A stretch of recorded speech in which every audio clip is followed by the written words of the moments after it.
The triumph and tragedy of the Rippaverse's first female superhero, Yaira, is brought to life in this collected edition known as the Definitive Yaira Volume 1. We get to see all three issues that kicked off this epic tale, of course, that originally started in ISOM number 1, but soon got her own story. Of course, all three issues are written by Jen and Sylvia Saska and drawn by Deborah Kurita, and we are going to revisit those today with this collected edition. Hi everyone, I'm Jacob Berry, and this is Studio Jake.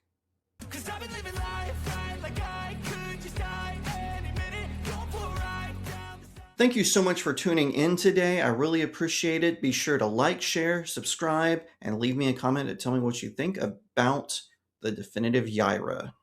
To kick things off, I thought I would read from my review that is published on my Substack, which is linked in the pinned comment and in the description. It's a really great way to support the channel, but for now, I want to read you my thoughts on the Definitive Yaira. The Rippaverse released the Definitive Yaira, collecting the first three issues of the iconic hero, Yaira. The comics were written by Jen and Sylvia Soska, with Deborah Kurita handling the artwork. Dr. Sally Rodell is a scientist who is working overtime to find the lost city of Atlantis, which holds the key to her past and a link to her vigilante identity, Yaira. By the way, she is being chased by the Alpha Core. Yaira can fly, create ice, blast cold energy, and has super strength. After being confronted by alien enemies, her relative Stefania, who also has powers, is caught in the crossfire. This leads Yaira to take to the sea, reconnecting with her ally, Yeshua, who has a secret. The Soska sisters weave an exciting plot that shows why Yaira is such an alluring character. She is tough, layered, and full of potential for the broader Rippaverse. Kurita's art is phenomenal. The character designs pop, the backgrounds are detailed, and the action sequences are dynamic. Her artwork consistently elevates every page, making the characters and worlds feel alive and cinematic. My only minor critiques, the repetitive action beats in issue 1 and maybe a couple of spots where the escalation feels relentless, but those are tiny in the grand scheme. Overall, the Rippaverse has created something special here. They excel at making you feel engaged with Yaira's journey, from losing her home and family to facing heroes and villains alike. They do it with such skill, they being the Soska sisters, that you cannot help but root for her harder. Pain is a constant, but it fuels an empowering, exciting story that keeps expanding the Rippaverse in bigger ways. This series is for collectors, longtime fans, and anyone who loves cool, heartfelt comic storytelling with stunning visuals. Yaira is easily my favorite character in the Rippaverse, and I'm pumped to see where the Soskas take her next, no matter how painful the road gets.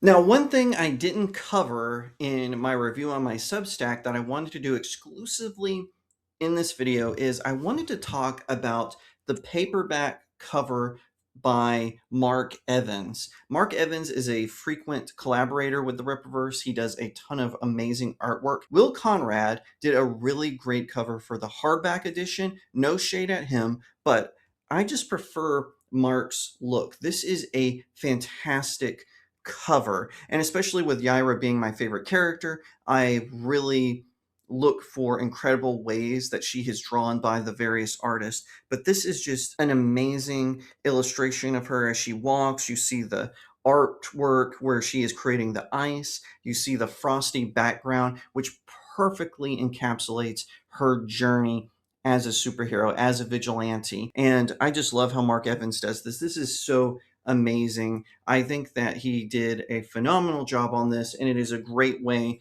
to lead you into the story of Yaira and the three issues that this collects.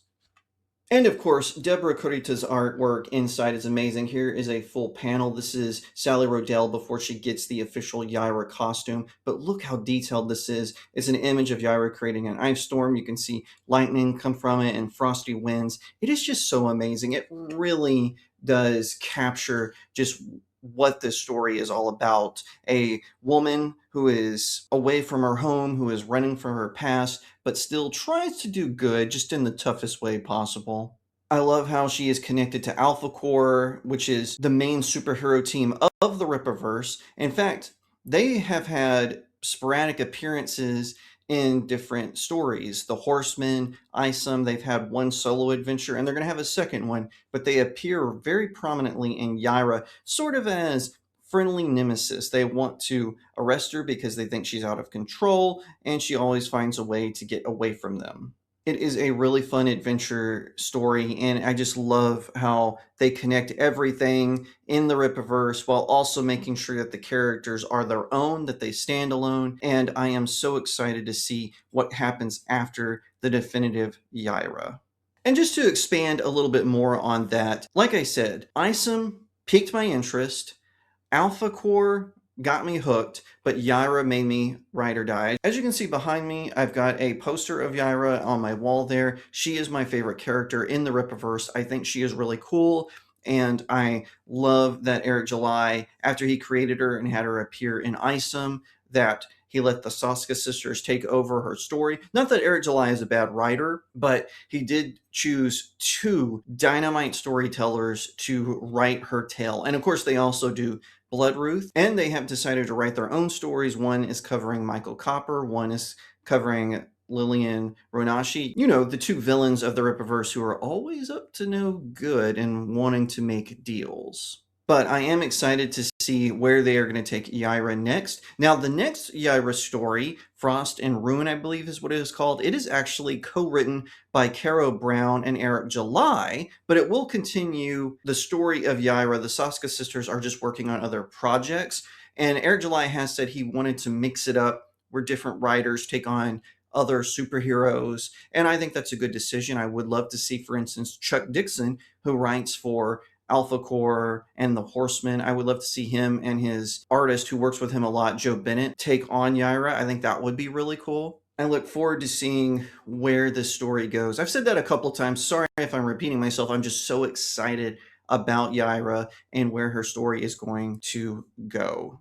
Now, one thing we are unsure of is what is Yaira's role in the Exclave? Now, I've talked about the Exclave. I did a whole video on it. I mentioned it in my review of Bloodruth 2. The Exclave is a huge crossover event that the Rippaverse is doing. Eric July said that all stories are building up to this moment. The covers for Exclave 0 as well as Exclave 1 have Yaira very absent.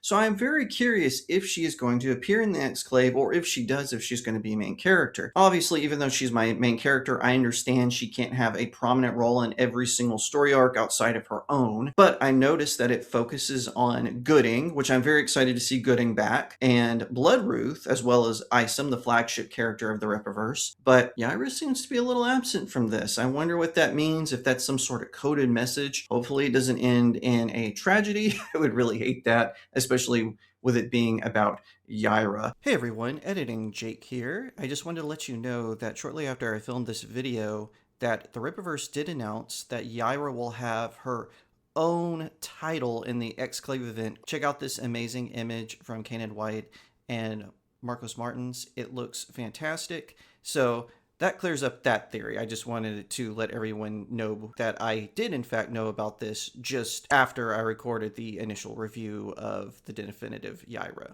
Whatever the case, I am excited to see what role she is going to play in the crossover event, the Exclave, where that will take her, how it will affect, in fact, the Exclave as a broader story. I wonder what the consequences of that story is going to be for the wider Rippaverse storyline and how it affects the characters in their individual stories.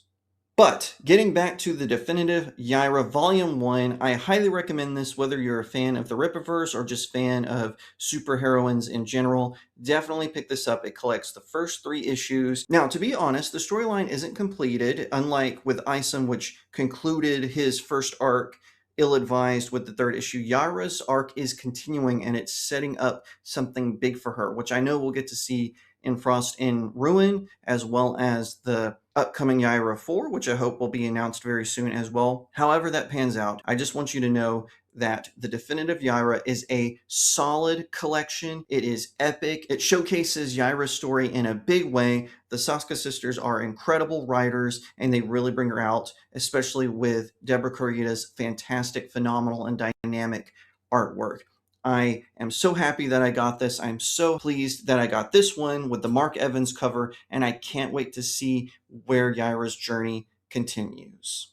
But what do you think? Let me know in the comments section below. Is Yaira your favorite character? Is she not? Let me know. I would love to have that discussion with you. Do you prefer Isom, Gooding, or Bloodruth? Or have you not read any of the Rippaverse? If you want a good place to start, you can definitely check out my Substack. I have reviewed all of the Rippaverse's releases except for their ones for kids. But other than that, I've got the Rippaverse covered. And let me tell you something, Yaira is a great place to start. Yes, she gets introduced in Isom, but you don't have to read Isom 1 to follow along her journey that takes you to the definitive Yaira. You can just jump right in and have a good time and read it. And again, I just want to say, let me know in the comment section below what you think, and let me know where you think she is going to have an impact during the Exclave.